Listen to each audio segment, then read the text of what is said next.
It's actually Saturday at like 2 in the afternoon. This is my first clip. This week has been absolutely crazy. Like, completely nuts. And then our friends got married on Friday, and so doing anything Friday was kind of out of the window. And so I do have a little bit of an update for you, though. I did finish rereading Twilight, and I know this is an unpopular opinion, but I still really love Twilight. It's been a long time since I read it, and I still agree that the book is way better than the movie. I was super happy that I reread it. It was really good. It didn't take me very long to finish. It's 341 pages. And then this is the 10th anniversary edition. So on the other side, if you flip it around, it has the Life and Death edition, which is pretty much Twilight being retold. And it's a reimagination of Twilight. So Bella is now Beau, a boy, and Edward is Edith, a girl, and a lot of the characters have different genders. And really the only characters that stay the same, I believe, are Bella's parents, and I want to say Edward's parents. And then Jacob becomes a girl. I don't know. I got like 5 chapters in, and I wasn't about it. The book is literally written exactly the same, almost word for word. And that was my problem with it. It made Beau, who is now a boy, supposed to be Bella, seem very, very weird because he's not a girl, he's a boy. And the fact that Edward was Edith, it didn't fit right. I was kind of disappointed. I've been wanting to read that for a really long time, and I honestly just think that Stephenie Meyer wanted to make more money off the series, and therefore she came out with this. Maybe if I had kept reading, maybe it would have been better, but I am not the type of person who's going to force myself to read something that I'm not enjoying. Life is way, way too short for me to be doing stuff on my own time that, why? It was miserable. But I'm so glad that I read Twilight. I also have read New Moon, which is my least favorite out of the series.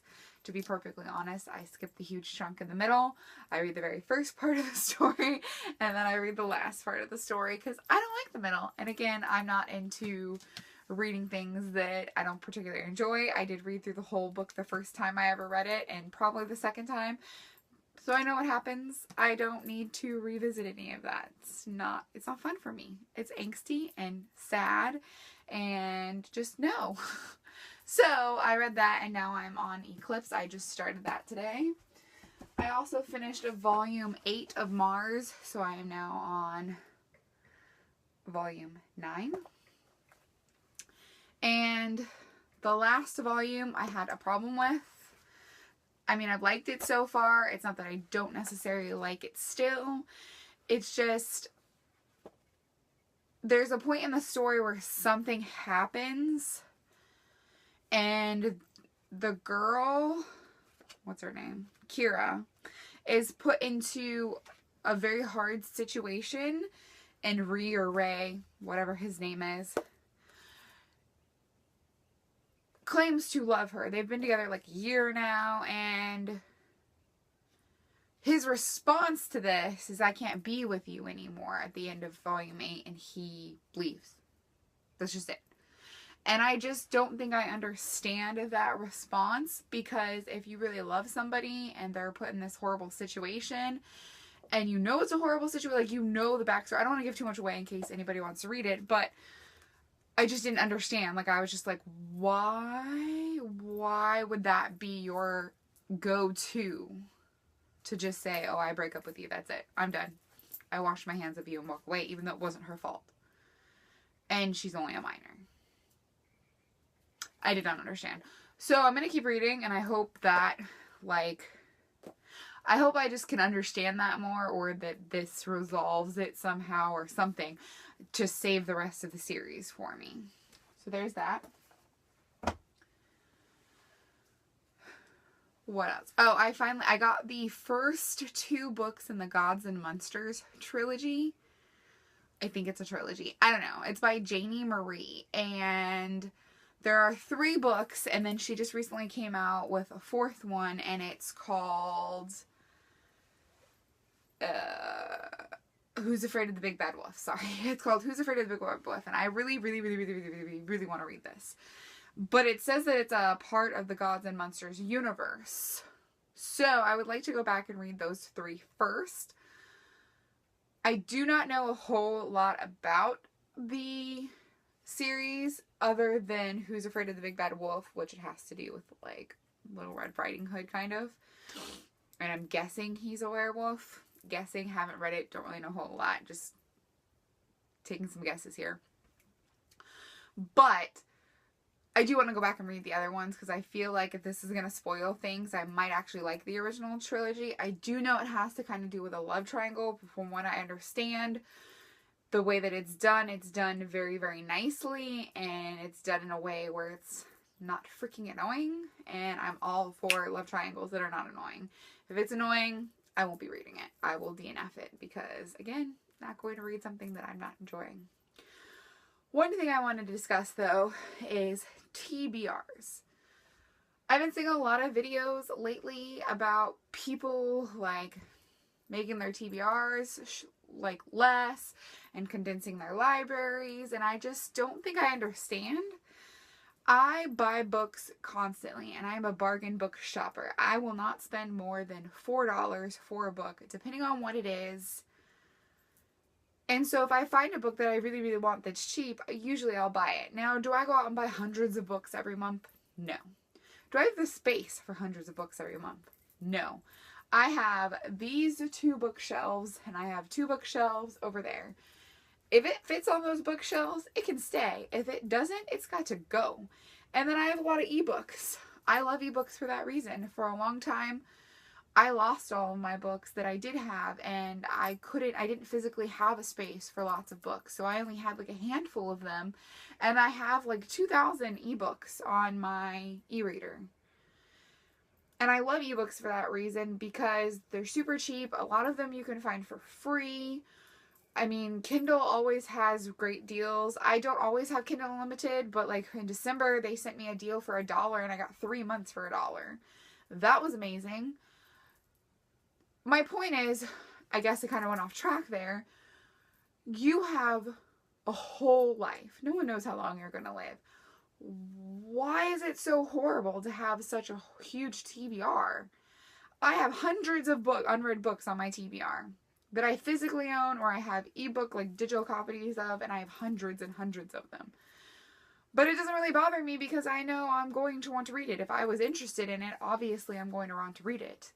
Eventually. Maybe I won't get to it for like a year or 2, but eventually I'll get to it. And if not, then I'll get to it after that. I have so long to be able to read, and I love to read. Why would I get rid of them just to get other books? I bought the books, I paid for them, I spent money on them. Maybe I won't use them now, but eventually I will. And I guess I just don't understand why people are so worried about how many books they have on their TBR shelves or ebooks or whatever form it is that they read in. Because eventually you're going to get to those books. And if you don't, then you don't. I guess I don't get it. And I love having a library. I love knowing that no matter what, ebook, physical book, I have something to read. I can come and just look and be like, okay, I want to read this. Just like with people who have a problem with rereading things. I mean, I do, to each their own, and if that's how you really feel and having lots of books bother you, or rereading books bothers you because you know you have so many unread books waiting, then by all means, you do what you have to do. I guess I just wanted some comments down below. Maybe somebody could clarify the thinking behind it, because I just don't understand. Obviously, if you really don't want to read a book, don't read a book. I DNF books all the time. If it's not enjoyable, if I'm not liking it, if it's not entertaining me, why am I going to waste my time reading something like that when I could go pick up another book that I love, or find another book that I'll actually really like? I guess I just don't understand. And I've seen so many videos like that. And I kind of want to ask, be like, I don't understand your thinking behind this. Could you help me out here? please. But then I changed my mind because I'm an introvert and I don't know how to talk to people, let alone on the internet or in real life. So that's just how it is. I'm really looking forward to picking up something else. I think while I'm reading Eclipse that I'm going to pick up another book. Probably going to start the Gods and Monsters trilogy. I got the first 2 on ebook. So I'm probably going to start the first one of that, which I believe is called Gods and Monsters. I cannot tell you what the second book is called because I don't remember and I don't have my tablet in front of me. But I think that I'm going to start Gods and Monsters and give that a shot. And if I like that, I'll go on to the second one. And if I like the second one, then I'll eventually end up getting the third one so that I can read Who's Afraid of the Big Bad Wolf. Because I just read the blurb, like, you know, where it explains what it's about from Amazon. And I was like, I need this in my life. And usually books that I feel that way with just reading the description and like the little blurb, I usually end up loving, like they become my favorite books. So that is my plan. I'm sorry that this is the only clip that you get this week. Life. I really don't know what else to say, but that life. My life is always changing. Nothing is certain. Everything is uncertain. And I never know what's going to happen. I have no stability. It is what it is. I try to plan. I try to do things, but life has other plans for me. And that is okay. Let's put it this way. I'm trying to be okay with that. If you guys are reading something awesome or if you've read the Gods and Monsters series by Janie Marie, please leave a comment below. Let me know how it was. If you are like me and you reread things and you love the Twilight series, please leave your girl a comment below because I don't know why it gets so much hate. I remember when that series first came out and everybody loved it. I remember standing in a huge line like of hundreds and hundreds of people of all different ages waiting for Breaking Dawn to come out at Barnes & Noble. And now it's the popular thing to hate on the book and how bad it is. Yeah, the writing is the most fantastic thing. Like, it's not like it's gonna win Nobel Prizes or something like that. But it's super enjoyable and I super relate to Bella. She's clumsy, she's shy. She really has no idea what she's doing in life. But she loves fiercely. And she really cares about those that she loves. And I can relate a lot to that. And to being in circumstances that not everybody finds themselves in. And just doing your best to deal with that. And still be true to who you are. And so I guess that's why I love Twilight so much. But I would just love to see that or hear from other people who don't hate the series so much. Again, it's not that bad. I don't see why people gotta hate on other things. Everybody should just do you. And at the end of the day, not care what other people do or say. And on that note, this is where I'm going to end this clip. I hope you guys had a fantastic week and weekend. And I hope to have this up by Monday. Fingers crossed. And hopefully tomorrow I'll start another vlog and keep you updated. Talk to you later.